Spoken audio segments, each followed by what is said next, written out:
From Beijing to Berlin, from Washington to Wellington, workers, traders, investors, and consumers are wondering if a trade war is looming between China and the U.S., dragging the whole world towards darkness.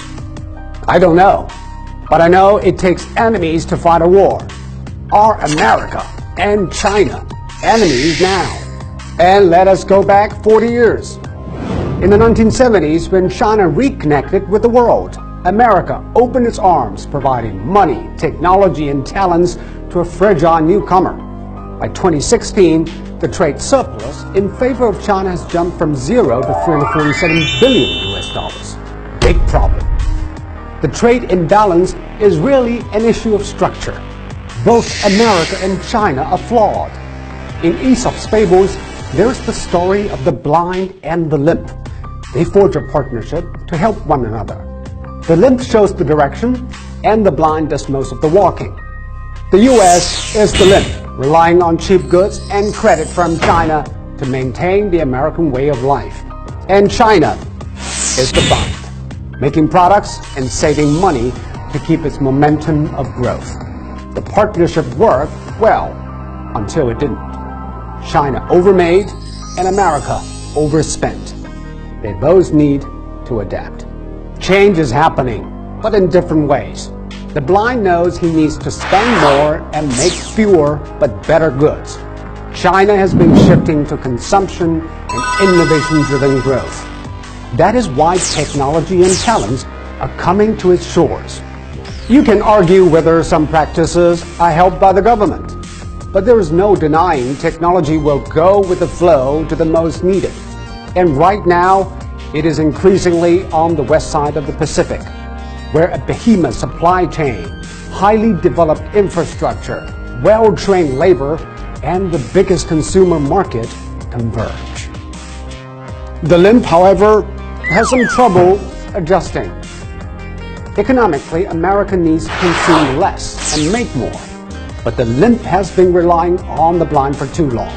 Easy credit and cheap goods are addictive. The current trade structure benefits American companies, but not American workers.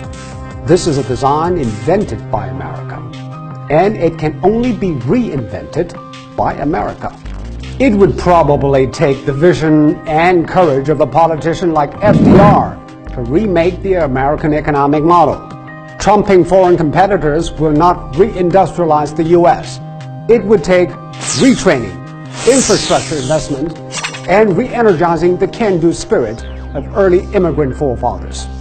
But that is the hard way.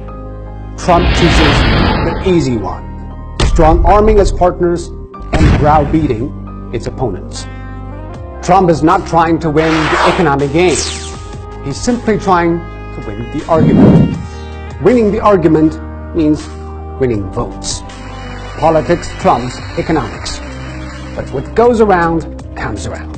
Economics will reign and take its revenge. When America is serious about changing its economic structure, the trade imbalance will remain. The limp would be better to act immediately and do something really smart. But for now, the two flawed persons need to cool down and talk straight. Both are imperfect, and both are hope for nations. China is gaining strength but needs better vision. America wishes to balance the feed but must not lose focus. For the foreseeable future, China and the U.S. will cooperate, willingly or not. To reinvent Churchill's words, cooperation is the worst form of relationship except for all the others. The blind and the limp can be better, but only when they still have faith in each other. Let me end with a line written by a Chinese writer toward the end of the Great Depression. 渡尽劫波兄弟在，相逢一笑泯恩仇. A warm hand is always better than a cold shower.